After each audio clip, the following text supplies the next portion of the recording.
Compadre Sabino, coméntenos de esta primera actividad, incluso ha habido la presentación del libro, compadre. Así es, hermano, el día viernes ha sido la presentación del libro que titula Filosofía de la Educación Boliviana, y esta es la segunda edición que después de 6 años vuelve a lanzarse al mercado lector. Entonces tratamos en este libro de explicar cuál es el tipo de hombre que el Estado boliviano ha pretendido formar entre 1825 a 2010. Entonces, en esta ocasión se hace a la venta, comercialización y promoción del libro, la librería Ciudad Libro. Entonces, es así que el día viernes se hace la presentación de la segunda edición para que pueda ser promocionado al mundo lector. Generalmente la investigación que usted hizo, compadre Sabino, ¿cuál es la conclusión que se llega? Porque generalmente todos hablamos de la educación, que nuestra educación, hay muchas personas que incluso lo que siempre voy a tomar como ejemplo decían, por ejemplo, la 1548, ¿no? 1565. 1565, la ley, por ejemplo, tiene sus ventajas y sus desventajas. Sí. Igual que esta ley, la 070, igual tiene su desventaja y desventaja, pero en comparación a las antiguas leyes más, ¿cuál es la conclusión que se llega? ¿Nuestra ley es apta para nuestro país? ¿Es contextualizada, compadre? A ver, primero que nada, al hacer las reformas educativas hace el Estado boliviano, errores garrafales, como diría Eduardo Galeano, todo patas arriba. O sea, se empieza primero a definir el tipo de sociedad, pero recién al final se define el tipo de hombre que se quiere formar. Es así que en este libro trata de hablar de las 4 reformas educativas más importantes de Bolivia. El Plan de Enseñanza de Primeras Letras de 1827, el Código de la Educación del 55, la Reforma Educativa de 94 y la 070. Dentro de las 4 reformas, la única que habría cumplido sus objetivos, tal cual decía la ley, es la 1565. Porque muchos dicen es la ley que no ha satisfecho las necesidades, las demandas de la sociedad boliviana, como también del Estado boliviano. Pero tomando en cuenta que hacemos un análisis filosófico propiamente, nos vamos a encontrar de que el hombre boliviano hoy en día es tal cual la ley pensaba. Quería destruir la integridad social, la integridad personal principalmente, la dicotomización social, como lo llamarían también otros. Entonces, hoy en día el hombre es así, totalmente dependiente del Estado, personalista, mezquino. Y esa es la que quería el 1565, un hombre humanista supuestamente. Y la 070 es una ley utópica aún. Dice productiva, descolonizadora, pero aún eso está en teoría, no hay en la práctica, no hay una proposición pedagógica aún, obviamente que en el futuro lo harán. Entonces es como, por ejemplo, que queriéndote construir una casa tuvieras que empezar primero por el diseño, ¿verdad? Por el estudio del suelo, cómo quieres tu casa, dónde quieres que sean las ventanas, las puertas, pero al final dices, esta va a ser mi casa. Y te preguntas, ¿pero tienes plata? ¿Tienes algún estudio? ¿Tienes tus planos? No hay nada. Es como así la que se hace la reforma educativa. Y la más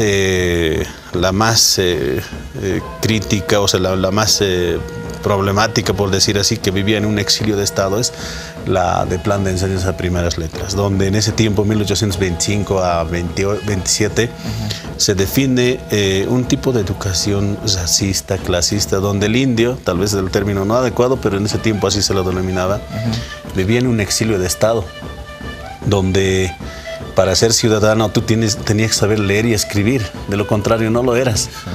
Y para ser lector, pues tenías que estar en las escuelas. Y la ley decía que solo se implementarán donde existan más de 200 almas. ¿En qué comunidad podía haber existido más de 200 estudiantes? Eso era absurdo. O sea, la intención era alejar al hombre, al indio se le decía, del derecho a la educación.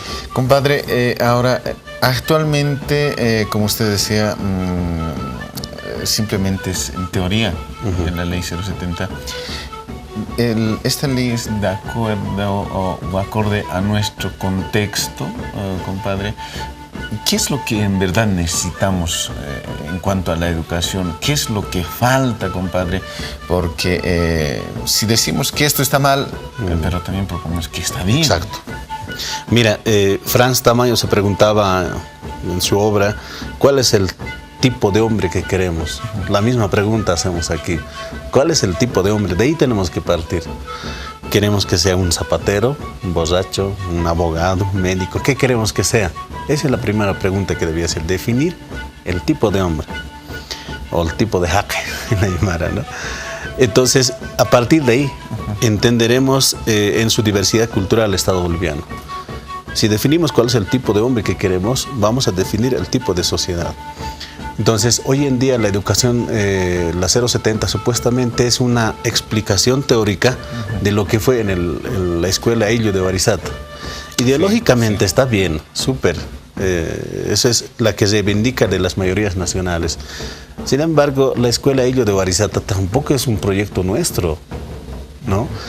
María Tegui nos dice que en su momento llega una fotocopia de la URSS, llega un libro, y de ahí es donde Elizaldo Pérez dice, no, este tipo de educación lo voy a plantear. O sea, tampoco es propiamente nuestro un tipo de educación. Ahora, se ha implementado, se ha aplicado, pero es como, por ejemplo, las universidades indígenas se han planteado con esa visión de productivo. Pero mira, entendamos la educación productiva. Consiste en que los profesores tienen que enseñar en las aulas lo que es producción de la papa, los métodos, la selección, etc. De ser así, esa es la educación productiva. Entonces tenemos que llamarlas a los hermanos del campo, decirles, ¿sabes qué, hermanos? Ustedes entren a las clases y den clases.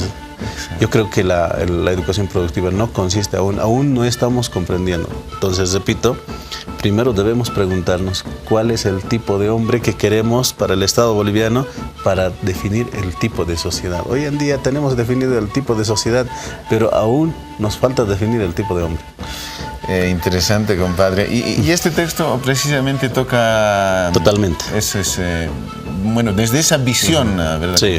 Mira que hoy en día se habla de la descolonización, pero hay una cosa, sin ofender a las hermanas del campo, es como en el libro dice, mientras nuestra cholita del campo prefiere comer hamburguesas McDonald's, la gringa va a preferir en el campo cuando vaya... vestirse de pollera, claro, ¿no? Vestirse su ropa. Exacto, cuando prefiera vestirse con la seda de la gringa, nuestra cholita, el otro va a ponerse su cuyo, su pollera, etc. Y se va a sentir cómodo. Estéticamente no va a estar bien, no es como pasa estatura, pero eso ocurre. Entonces la descolonización tendría que ser endógena y exógena, no hacer un fetichismo cultural. Y eso justamente habla en el libro, dividido en capítulos, donde primera parte habla definir la filosofía de la educación. No es lo mismo hablar de la filosofía en la educación que filosofía de la educación. Hoy en día, ¿cómo lo entendemos filosofía de la educación? Hablar de Marx, Hegel, qué sé yo, Platón, Aristóteles, entre otros. Esa no es filosofía de la educación, es filosofía de la educación.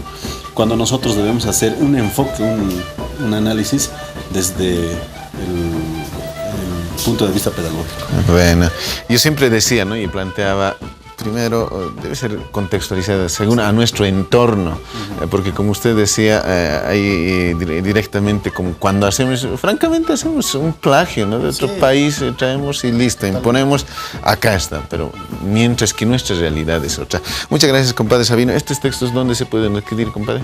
Mira que estos libros, como decía, la Ciudad Libro está encargado en la distribución, y a partir del día de hoy se va a poder comprar en todas las librerías. Ah, ya. Sí, en todas las librerías, principalmente en la Ciudad Libro. Bueno. Entonces están ellos vendiendo a 40 bolivianos. 40 bolivianos, compadres, comadres, desde una visión muy realista, compadre, filosofía de educación boliviana. Ese es el título del libro, compadres. Usted ya puede adquirir en las librerías. Dicho esto, vámonos a un pequeño corte comercial. Enseguida estamos más con Taipi, compadres, comadres.